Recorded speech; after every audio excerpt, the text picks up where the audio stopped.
ভারতের লোকসভা নির্বাচনে প্রত্যাশিত ফল পেতে ব্যর্থ হয়েছে সদ্য শপথ নেয়া নরেন্দ্র মোদীর দল বিজেপি।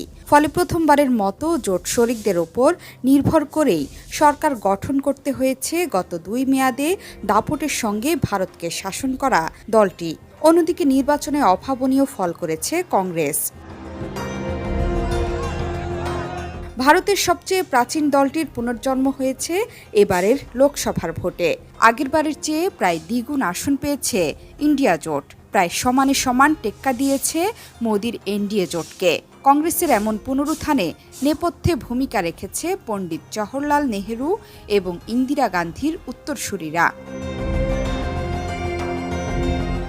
কংগ্রেসের উত্থান এবং আশাতীত সাফল্যের পেছনের মূল কারিগর হিসেবে রাহুল গান্ধীর নাম উচ্চারিত হলেও তার পেছনে আছেন আরেক কারিগর।